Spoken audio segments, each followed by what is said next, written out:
Hi guys, this is going to be the beginning of a new segment. Wait a sec. Close the door, don't want family intruding. It's the beginning of a new segment that I'm going to be called Strange Games on Normal Platforms. So, I'm going to be showing you some strange games, or games that I think are downright weird, over a variety of consoles. This one is going to be dedicated to the PlayStation 1, but you'll be able to tell from the title, so let's get started. Okay, so the first game we have here is a game called D. It is a full motion, fully rendered video game, which I can't name very many, only a handful of titles. And D comes on. Do it, I'll show you what it's like. D opens up with cinematics, and you know that you're going to hit cinematics throughout the entire game, because it is an incredible game. The entire game takes place in a first-person view, and you're going to be on edge from beginning all the way up to the end. I'm going to show you a few of the horrific moments, a few of the puzzle solving, and there's one more thing. The game is on a clock. It goes down from 2 hours, and you have 2 hours to complete this game. But honestly, it shouldn't take you more than an hour and a half. I think the best part about this game is that the protagonist does not speak. She is a calm woman, she keeps her head, she knows when to freak out, and the animation for her is amazing. You know when she's freaking out, you know when she's scared, and Acclaim did an amazing job on this. Warp did an amazing job on this. I thoroughly recommend it. Here's some more gameplay. You know how I said that you'll be kept on edge during the entire game? Watch.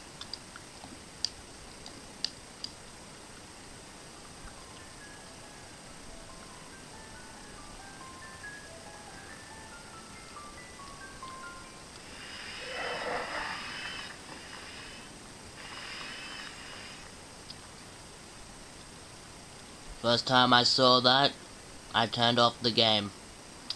I was just so scared, man.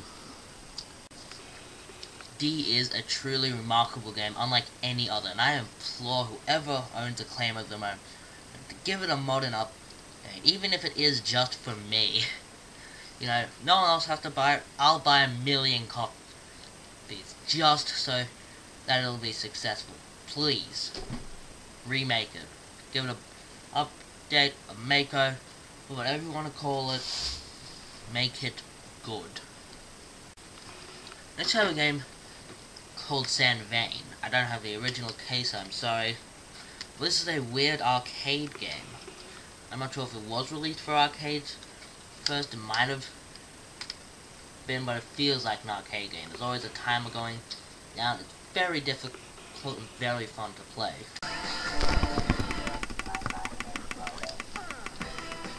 Sand Vein is a great arcade game to every extent of the word. It's very interesting, it's fun to play, it's easy to get into, and it's really addictive. I really like the music, and it is a great arcade game.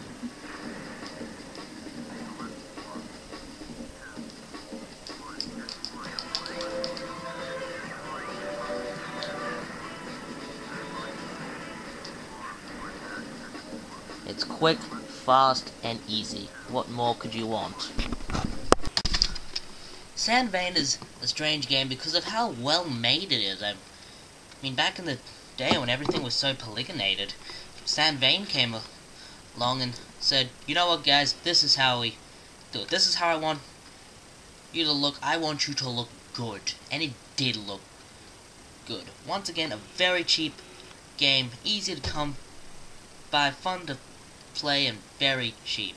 I hope you enjoy this if you decide to buy it. Now, the next two games aren't exactly strange in themselves, but it's just strange that they exist. The first one is Destruction Derby. It's actually Destruction Derby 2, but I don't have the original. I don't even have this one in the original case. But, and it's a platinum. So this sold, and It's weird because it's just a destruction derby. There's no real goal in the game other than destroy the other car. So it's kind of like Twisted Metal, but a lot more fast-paced and a lot shorter.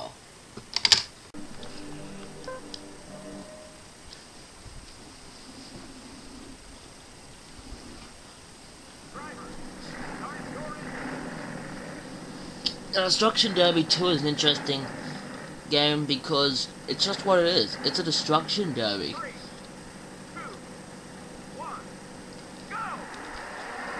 And the game can be over within minutes, and your car goes flying out. It's all with people crashing in to you. It's just total and utter carnage. I've never ever won a single race in this. I've always come last, but I don't care. I keep coming back to it because of how fun it is. And it is fun.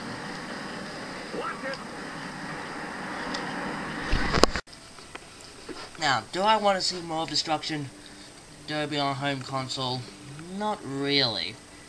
I think it would ruin the mood of it, people would add too much, and it just wouldn't fit in today's gaming society. It's too fast-paced, it's too short, it's too hard.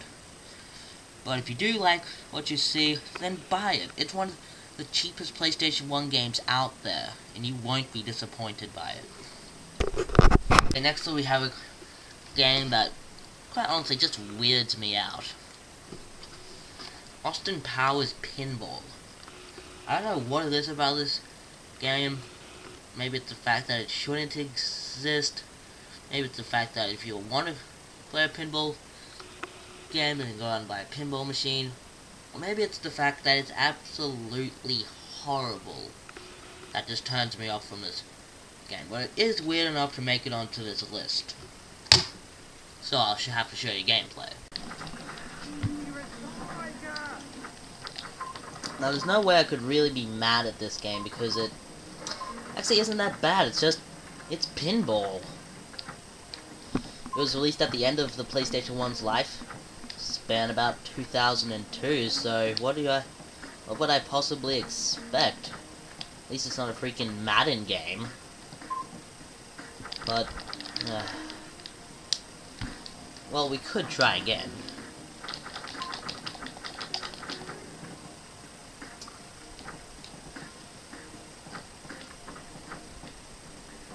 The main problem with this is there aren't any bumpers to hit, so it just always flies back at you. And that's annoying because I want to see it hit stuff, like there. That happens once in a blue moon. Austin Powers Pinball is a bad game. It's not very good. It's not all that fun to play, but it is cheap, and it is one of the last games released for the original PlayStation, all the way from 2002. I mean, that's incredible. That's an 8-year lifespan of official games that the PlayStation 1 had. I just find that to be good.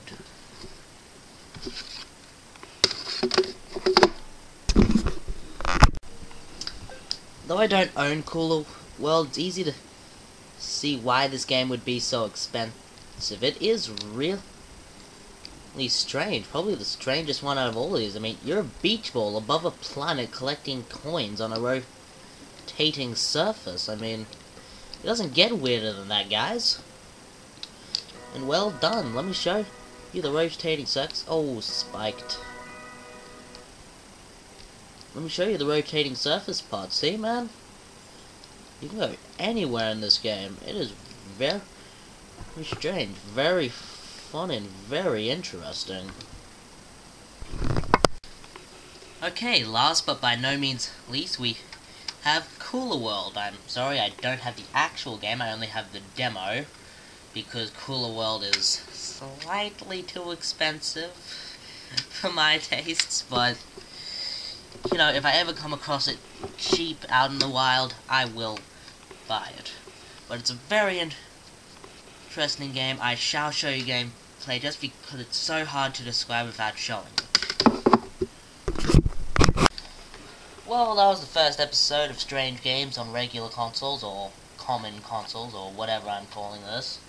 Hope you enjoyed it. I enjoyed making it. I'm hoping to make more, but it'll depend on my mood. I'm not really a series kind of person, but if I want to continue making these, I might make them on a monthly basis, so if I ever see you again, keep playing.